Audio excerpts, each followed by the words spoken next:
banyak buya-buya di Minangkabau tu dulu. Tiuk suku punya surau. Tiuk mamak berfikir ba kamanakannya ke surau. Yang itu ambo sampaikan, wak contohkan yang diceritakan oleh Buya Hamka. Ayah beliau Dr. Abdul Karim Amrullah tu, sadiang ceramah di Sungai Batang di Maninjau tu cerita dia. Surau sampai ambo mengaji kini ko pakaiannya kasau lai sandinya lah disiapkan oleh mama ambo saja ambo lahirnya. Lai ambo mama ambo naik ke rumah dicarinya ladiang dicarinya kapak payunya ke bukit meninjau tu. Tabangnya kayu untuk surau bagi kemanakannya nak baru lai. Mode itu bana mama di Minangkabau. Takana dinyo kemanakannya ke basurau, takana dinyo di mak kemanakannya ke mengaji bisua. Takana dinyo aroknya kok lai kenakan kau tuah tumbuh sumarak naik di nagari. Tak pahlawan dunia orang lah, pahlawan surau orang. Kira-kira mamak nang kini bah. Lai tahu nyo di mak menakan yang mengaji. Lai tahu mamak kini, lai ba malin ba mamak syarak lah dalam sukunya. Kalau sebagian daerah di Minangkabau ada mamak adat saudara laki-laki ibu tu biologis lah otomatis itu mah. Ada lo mamak syarak orang malin dalam suku itu nang kapan hari bayi bulan bayi. Kalau payak ke Sungai Landia tu sampai kini ada tu mah malin nombor 6 lah, perwakilan tiuk-tiuk suku. Jadi di pelosok-pelosok nagari tu yang ambo ceritakan dalam ceramah tu masih ada. Mungkin kalau ceramah di kota daerahnya lah berubah, daerah-daerahnya lah jauh dari agama, daerahnya lah jauh dari adat. Bingung saja dengan ceramah ambo. Tapi payak makan pelosok-pelosok nagari. Iyo, kami mode itu dulu Ustaz. Tiuk suku tu harus ada perwakilannya surang jadi orang malin. Itulah nak kami duit suraunya. Makanya dulu di muka rumah gadang itu dibe orang rangkiang. Rangkiang tu gunanya bukan penyimpan padi, bukan untuk pitis sekedar itu saja. Salah satu guna rangkiang itu adalah untuk biaya agama, untuk biaya surau. Ya, rangkiang setinjau lawi kapuk adat lumbuang pusako tiang adat tunggak limbago penyokong adat nan kawi panupang sarak nan lazim. Lihat baris terakhirnya tu panupang sarak nan lazim tu guna orang kiang kuat untuk biaya musaji, untuk pembeli minyak, untuk anak kemanakan pergi sekolah, pergi ke Periaman, pergi ke Aceh, ke Makkah, ke Madinah, ke Mesir, dari mana pitih dari orang kiang kuat. Makanya orang dulu tu banyak pergi ke Makkah. Ada orang dalam suku dia di rumah gadang tu ada orang kiang jatahnya untuk agama. Jadi kalau kini PNS tu ada zakat profesi tiap tanggal 1 dipotong untuk zakat. Orang awak 100 tahun yang dulu lah itu kerajaannya. Setiap pulang padi di sawah takana surau. Setiap panen hasil-hasil ladang ada jatah rangkiang ku untuk surau untuk anak kemanakan. Dan itu banyak awak baca dalam sejarah-sejarah. Dalam ceramah cuk ambo sampaikan orang biaro Syekh Ahmad Khatib Al-Minangkabawi jadi imam jadi khatib di Makkah tu 20 tahunnya khutbah di Kaabah tu barakah santiang kaibat tu. Dan misalnya bayangan bara gaji gadang tu dari Turki Utsmani alun ado kerajaan Arab Saudi lela gadang gajinya dari situ. Karena mintuonyo kayo lo. Bakatunya ke menikah tu piti Ahmad Khatib dak do untuk mahar do.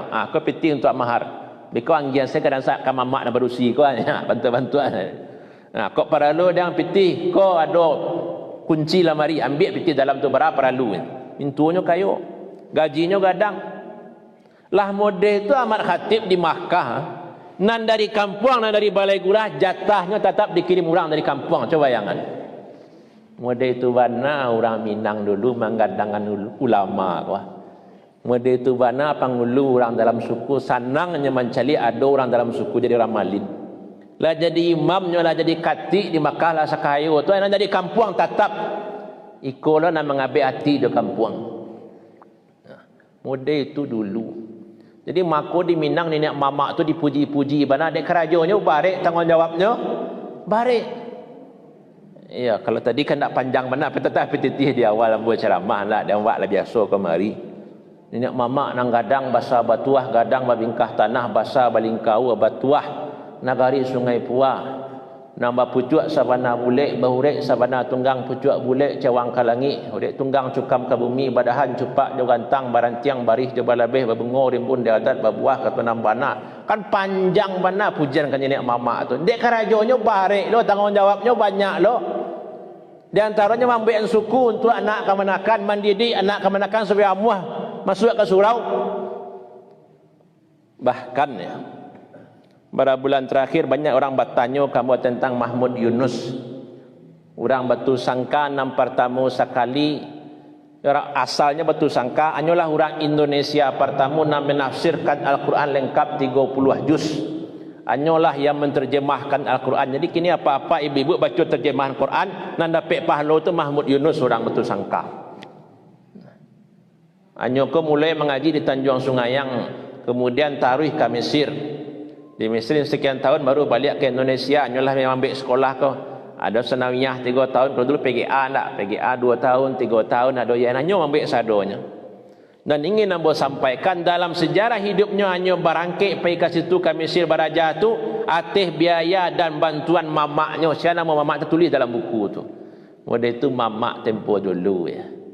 Tak salah Nyak Canduang atau Nyak Jaho dalam biografi beliau, beliau pergi mengaji ke Pariaman, dia mengaji ke situ, siapa mantan beliau, mamak beliau. Tu mana peran mamak tu di Minangkabau dulu, tak masuk dalam menghidupkan surau. Makanya banyak dulu surau-surau di Minangkabau. Jadi tokoh-tokoh Minang dulu tu adalah orang-orang yang didikan surau. Jamaah rahimakumullah. Kini dan biswa kau kira-kira bantu surau. Kabaliak wak ka zaman dulu, zaman Nyak Canduang, Nyak Parabek, zaman Tuan Ku Imam Bonjol, ndak lo kan mungkin. Dia balik salah ke surau bentuk dulu ustaz, ndak lo kan mungkin. Ndak lo kan mungkin. Tapi ada yang bisa wak pertahankan. Kalau lo di surau, lalu ilmu sajik bentuk dulu rasanya ndak lo mungkin. Setidaknya kini kau yang harus wak pertahankan. Bahas supaya anak-anak tu you takabek hatinya di surau. Itu yang perlu.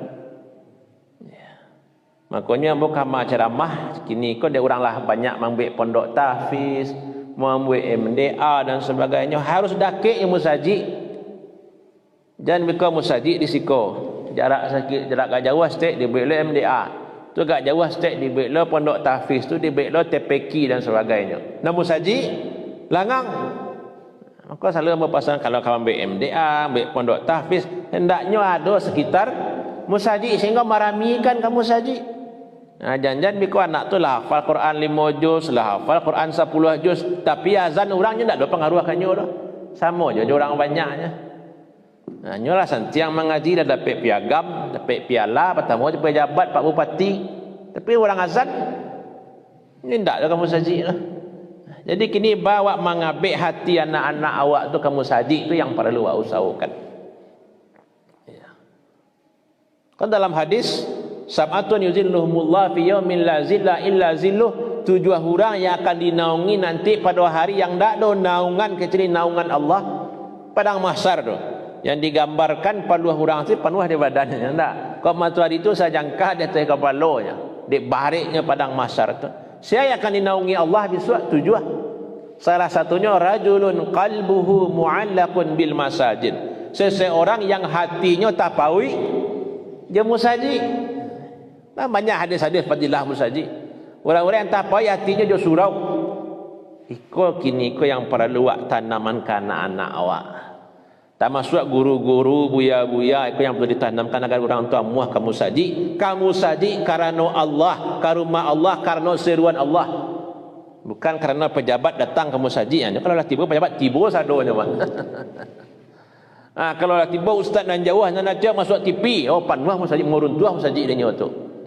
Ustaz tu sedang kondang mana kini. Lah pai ustaz tu lain azan mu saji. Lai kan. Seruan bantu azannya bantu itu je baru nak berubah kan. Musajid tu rumah Allah ya. Jadi bas supaya awak ku istiqamah ke musajid, hati itu tapawi je musajid. Kau yang perlu tarikh awak usahakan. Kalau musajid kau masih langang, bakabaan nang kondisi beragama masyarakat itu akan susah diperbaiki. Ustaz-ustaz tu kini bagaknya ceramah di musajidnya.